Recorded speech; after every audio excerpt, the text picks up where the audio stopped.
Hey, deserving listeners, 90 Day Fiancé. Let's watch and see what happens. Right? We're recognizing what are our partner's triggers. Yeah. Given the relationship that Ed and I are in together, it's very clear that we need professional help. But I see us actually having hope moving forward and working on our issues. Today, we're going to talk about security. What does security represent to her? You can use that topic to talk. All right, this is good. They have a handout. I don't know what sort of program she is using. Looks like a formalized program of some sort. Is it Gottman? Is it EFT?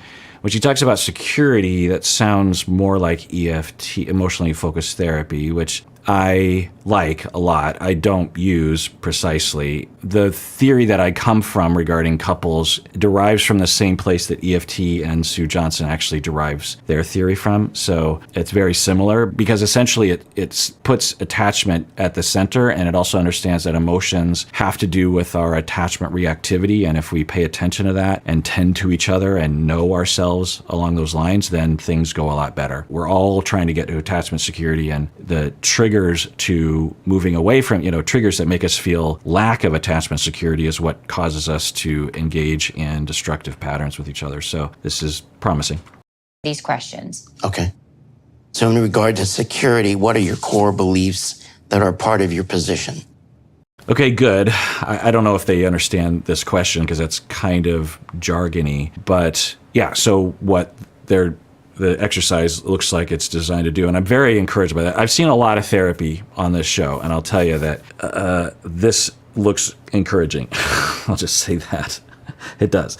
And so he's asking, regarding security, what are your core beliefs? I'm often talking, I don't frame it that way. I frame it in terms of schemas because that literature is more in line with the way I think. Core beliefs it's in that direction. But essentially the question is, what do you base your security on, and how do you interpret things regarding security? Like for him, I think if I understand the question right, the way that he would answer if he could figure things out, I suspect he would say that one of my core beliefs is that I'm going to be abandoned, and it's just a matter of time, and that someone is going to steal you away from me. That is always going to happen. That's one of the core beliefs I have about I'm not lovable. No one will ever love me. I do think he does have that core belief, that schema about himself. And that causes him to do all these defenses that are destructive to others and himself. So he's asking her that question. But without a preamble from the therapist, I don't know if Liz is going to really understand what the question means. And I might be misunderstanding the question. Well, it goes back to my last relationship. One day we just fought and he got off my phone line, and then I got stuck with a $3,000 payment. So for me, I don't ever want to be back in a position where I'm starting from rock bottom. What did that require of you to be able to get yourself back to a place where you weren't dependent on somebody else?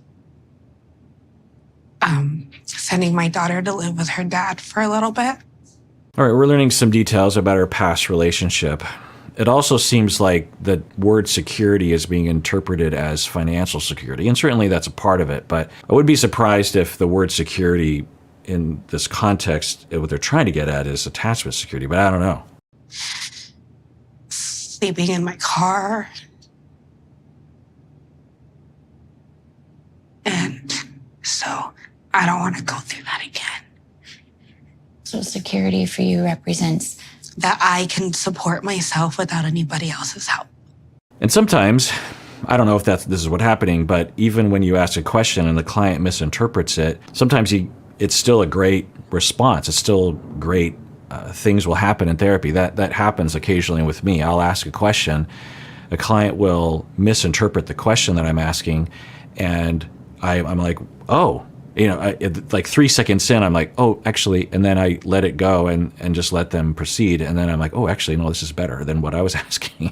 So maybe that's what's happening right now. I don't know. But it's interesting that at her core, one of her, as she's saying, a core belief, a trauma for her is that he was jealous, her past relationship was jealous. It sounds potentially abusive as well. And he left her with this really big bill, a phone bill of $3,000. And it was really scary for her and her kid, that she didn't know if she was going to become homeless or something. I don't know.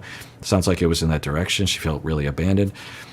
And so she's always worried that that's going to happen because she's seen that happen before. And interestingly, she might be attracted to Ed because he seems to her more secure financially or something and less likely to do that to her. And that core belief of like, okay, well, I'm really running away. You know, you could overcompensate, right? You could overemphasize what Ed can do to alleviate that trauma while overlooking the issues that are actually happening to her that are, but I don't know. I'm just reading into it probably.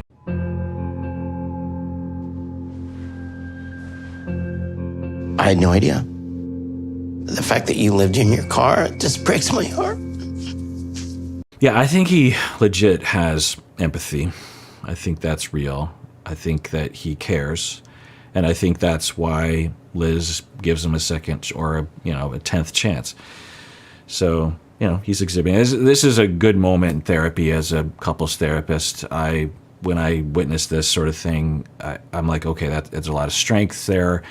Usually I'll just let it happen and not get in the way, but afterwards I'll try to highlight what went well and make sure that everyone's internalizing it well, because it's an important routine in their relationship that will help. Although I am a little concerned. Of course, they're not going to show us the full session. They're not going to show us all the sessions. I'm glad he's still in therapy. It looks like they might also continue with therapy. I don't know. But I'd be more encouraged if we heard Ed talking about his core issues, because I think those are the reason why they had the most recent big fight and maybe all of their big fights. That just breaks my heart. And it's also made her who she is today. Yeah. Since Ed and I got engaged, I've been working a lot less hours. I'm the manager at the restaurant I've been working at for 3 years. Before we got back together, I worked 6 days a week, 10-hour shifts to 12-hour shifts. And I would love to go back full-time, be independent, because I'm really realizing how much I have changed as a person to be there for him. Okay, good. That she can recognize that she wants to be independent. She wants to be able to work. And interesting in light of her past traumas, it might play into what I was saying earlier. I don't know. I'm just speculating. To be going back to work. Lately, I haven't tried to pick up any shifts because there's a conflict of kind of making Ed feel secure that I'm not out late or anything like that. So it's just hard. But, so may I make a request? All right, this is good. One, I like the therapist style in terms of the way it's edited, that she's just creating space and they're having a good exploration individually and as a couple. The therapist isn't heavy-handed and inserting herself in every situation and doing things that I would cringe at. So that's good to see. And now we're going to see Ed. Now, I'm guessing what he is experiencing is fear because she wants more independence, to work more. I'm sure that he has paranoia that she will meet someone, a man, a customer, a coworker or something, and that will threaten his security. And I don't think he has awareness of that trigger. And so he, I think, now has transformed that into, okay, well, I need to control or I need to change that. And so I can't just tell her what to do. So I'm gonna make a request, but there's a possibility that he has enough awareness to be able to request the core of the matter, which is, okay, if you work a lot, I have a request though, can we take time out to make sure that we bond? Or can you make sure that you let me know that you love me or something like that, but to not take away from her desire to work more? That's not what we're doing in this Okay. part. Okay, so the therapist just shut that down. I could imagine various different reasons for that. One could be it's just like, look, we're doing an exercise because it looks like they are. And sometimes when you allow those kinds of things to happen, it really throws off the exercises. So it's really luxuriate in this step of this exercise and not, it's sort of like when you're brainstorming, right? Someone will brainstorm and they'll be like, "There's that idea is bad." You're like, "No. everything's on the table. We're brainstorming. We'll evaluate him later because you know, as the leader of the brainstorm, that if you allow criticism, it'll shut down the brainstorming. You know, you want all ideas to come up. And so sometimes in therapy, you have a similar kind of worry that if we go to step 2, it'll shut down step 1. So that's one reason. Another reason the therapist might have intervened there is because she knows through experience that Ed was going to screw it up somehow, that Ed was going to do something that wasn't helpful, and the therapist thought, well, let's maybe we can help Ed feel more secure by staying here. I don't know. There's a lot of different possibilities, but we didn't get to see what reaction he was going to have. One of the things that I just heard her say is she has to have a sense of purpose outside of this relationship. Yes. Right? That she has to have something that represents Liz. Yeah. No, I got it. So that's promising. I would also hope that in therapy, they're able to figure, because the therapist seemingly is implying that, look, Ed, I know you don't want her to have these things, but she deserves to have these things. And I'm framing it in a way that would be hard to refute. She wants a purpose outside of the relationship. It's hard to refute that. And on this show, often they will have therapy that, at least from the edit, it looks like that's kind of where they end. They just say, well, this is what we should be doing, instead of getting at the underlying issues. Instead of figuring out, Ed, why were you going to make that request? Why do you react the way that you do against her having her own life? What's going on for you? What traumas are being triggered there? Let's work on that. Let's get some awareness. Let's have some corrective experiences so you don't have that reactivity. To me, that's the key. But, that's just my style. Not everyone has to do that. What represents security to you? So for me, to feel unconditional love. Do you think sometimes that you put pressure on Liz to give you love unconditionally? All right. So the therapist is really putting the screws to and not really letting him off the hook. Whenever there's an opportunity, it's like, Ed, hey, and he seems to be taking it well. I would have given my place with these two, which, of course, the therapist knows them a billion times better than I would. But my response to that, because that is kind of the key there, is he says, my idea of security is to have unconditional love. I think what he's getting at is he wants to feel like he is loved, regardless of being popular or interesting or having money or whatever. And he just wants to be loved for who he is. And I think when he doesn't feel that, he gets triggered. And also, I think he has schemas that tell him he'll never get that because of who he is, whatever he believes himself to be. Maybe because of the way he looks, he was bullied when he was younger. I don't know. But I would actually go, oh, okay, tell me more. Those are words, unconditional love. Tell me more about that. What's going on there? Do you feel that? When have you felt that before? Have you felt that from Liz?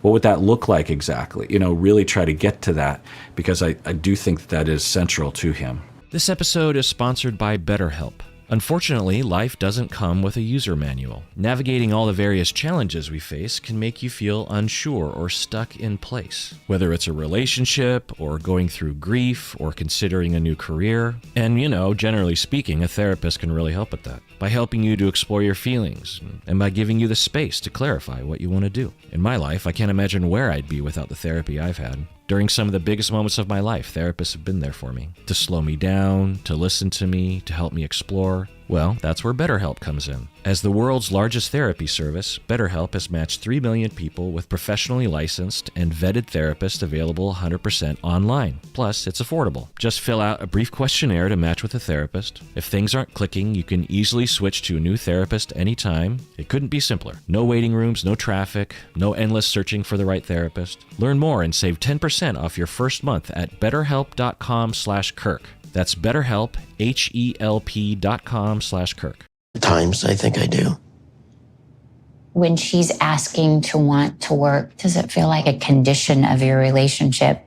You're right. Yeah, I'm saying if you do that, then you don't love me. You're choosing time at work over me. I want Liz to work. That's good. Again, it's really going for it and really being specific to Ed and saying, Ed, don't do that. And it's helping him to understand his interpretations. And I would hope that they would go a lot deeper than that, because it's hard, even with this knowledge, for individuals like Ed to change with just that level of knowledge. Just be like, oh, until you really understand the power of your emotions. Because what can happen is the Eds of the world can walk out of the session and they'll just figure out some other way to justify their behavior, right? It'll morph into something else. Until you go to the source, it'll always be looking for a way to distort the individual to enact their schema. I want Liz to have her own life, and it saddens me that I'm coming off as controlling. And I have to admit, based on the past, that Liz going back to work does scare me. So that's good. I'm having some optimism, I think.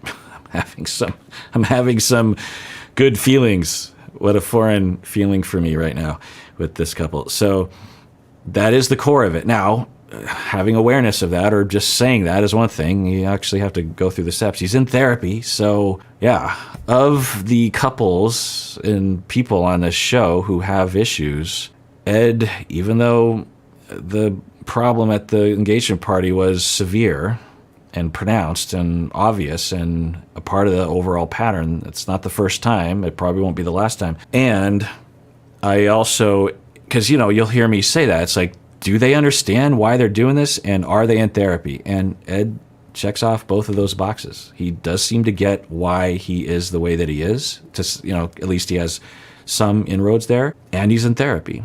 So of the couples on this show where you're screaming at the TV going like, why are you going back to him or her? This couple at least has some of the markers of, well, if you're Liz, it's like, well, he does see it sometimes. And not every person, even for y'all out there, when your partner is annoying to you or hurtful to you in that repetitive way that they are, do they understand where it comes from? Do they have any sentence there as to what their issue is, the way that Ed just did? There's a possibility that your partner has never voiced that to you for a variety of reasons. And that doesn't mean your relationship is doomed, but I'm just saying it's actually kind of a rare thing, what Ed just said. I'm not saying it's going to solve the problem. I'm not saying he's not going to become abusive. I'm not saying anything. I'm just saying that if you're Liz and you're looking for something to give you a reason, or a better way to put it is, if you're Liz and you're evaluating the whole situation, you're just like, well, yeah, there's some bad things, but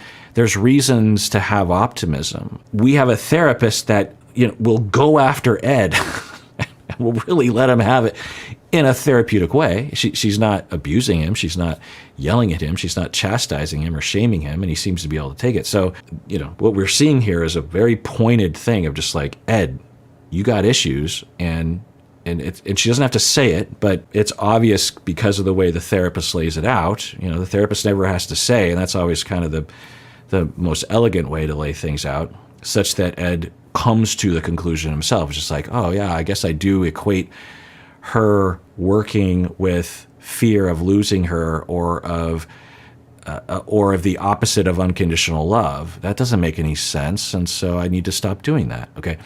And then Liz can watch him in couple therapy go, okay, well, we've established that's good to see, because if Ed had done that in individual therapy, Liz might not have seen that to benefit from it, because when and if this comes up again, which it probably will, Liz will be like, remember what therapist said? Yeah, that kind of thing. So this is very promising, honestly. My paradigm is shifting. I can feel it like a barge being dislodged from the Suez Canal. I'm suddenly now like, okay, are we in the flow now? Are we doing okay?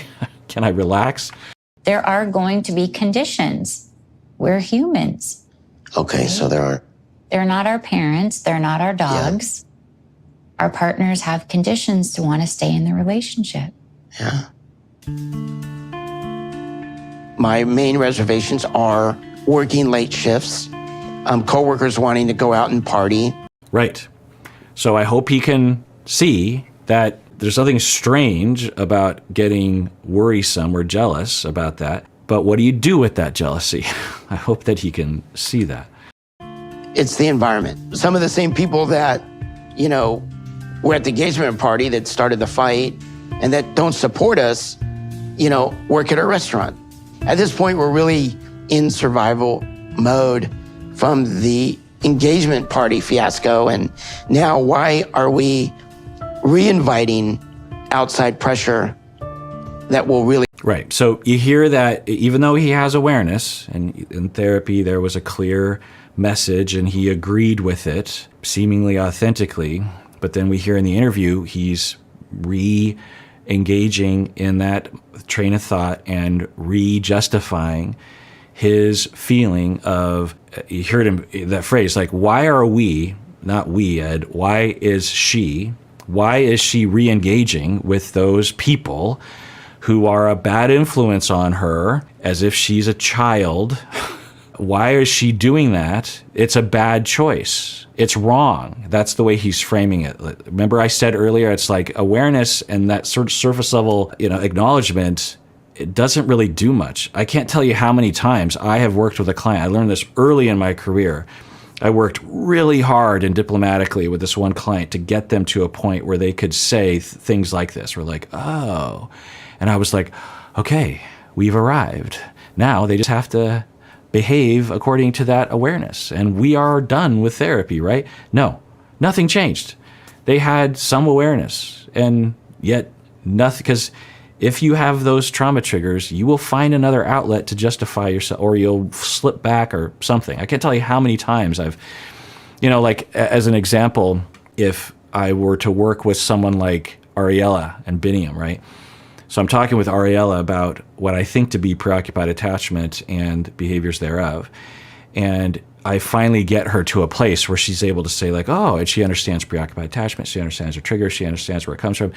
And she says, oh yeah, when he doesn't text me back, I now realize after really going through this for weeks and months and years that I'm misinterpreting that. I'm deciding that that means that he's going to leave me, when in reality, he's a different sort of a person. He doesn't like text back. In fact, our traumas regarding me demanding that he text back actually gives him reason to not want to text me back. There's very, I can see that now. And I now know that my intense fear of losing him is really not rational. It's still there, but it's not rational. Okay.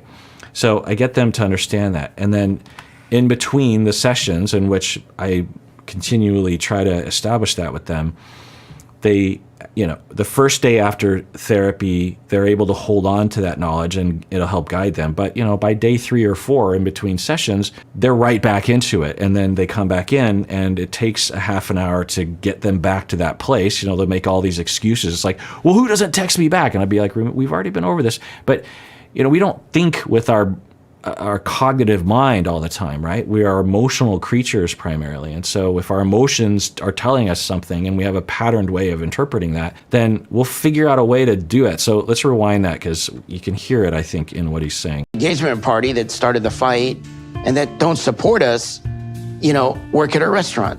At this point, we're really in survival mode from the engagement party fiasco. And now why are we re-inviting outside pressure that will really cause this relationship, not to work? Right. Because I think the rational perspective is she's a grown woman who wants to work, and she works with people who are also single or whatever available, and she's never cheated on me. And she doesn't seem to be in that kind of lifestyle. She doesn't seem to be capable of that. She's not everyone's capable of it, but she's not really oriented that way. It's my issue. I get paranoid about that.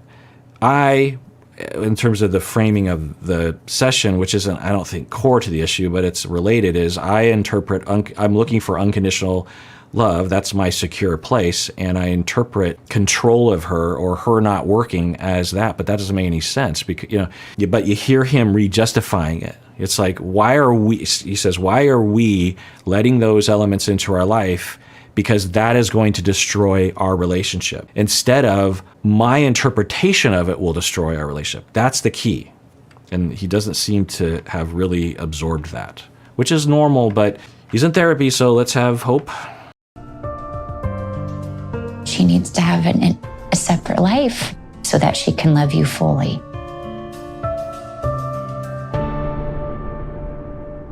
Yeah. So the one con of this, of at least what was edited, and I can never know, and I never want to criticize or critique another therapist without knowing the full story. It's all edited, it's condensed down, who knows. But I've seen a style of therapy, I'll just say, I've trained a lot of people, and I've also observed a lot of therapy, and I've heard about a lot of therapy where essentially, and again, this is a style thing, it's not really a right or wrong thing, that the therapist will get the clients on board with a version of health, like, hey, you need to respect her boundaries because without being able to respect her boundaries, she can't love you. And so she deserves that. And then the Eds of the world will be like, oh, okay. But again, without really understanding the full sequence, the flow chart of triggering and schemas and traumas and entitlement and convincing the self and then triggering the partner and, back and forth. And unless you really understand that and have a lot of corrective experiences. So for Ed, if my hypothesis is right, which who knows, the corrective experience for him, I would suspect, would be that he would be loved for who he is without having to give anything to the other person. That he would just be loved just for being alive, just for being there, just for his soul, his core, his personality. Not even necessarily his personality, but in terms of his character, the way that he comes across, just the core of who he is, however we define that, right? And that would be hard because he's so frequently putting on different personas, right? The way it looks. And so I would be trying to engineer that as well. Anyway, I think we're going to see the end of the session. But overall, though, I'm very encouraged by the session. And I'm also very encouraged by the direction that things might go. Might things be disastrous in this couple in the future? Yes, highly possible. But if there's ever been a couple, even an individual on this show, of the people that I cover, who we should say, okay, well, at least they're on the path. It's them. They're on the path. And I've worked with couples like this, where the first 5 years, it's still pretty awful. Lots of conflict, lots of toxicity. So it could take a long time.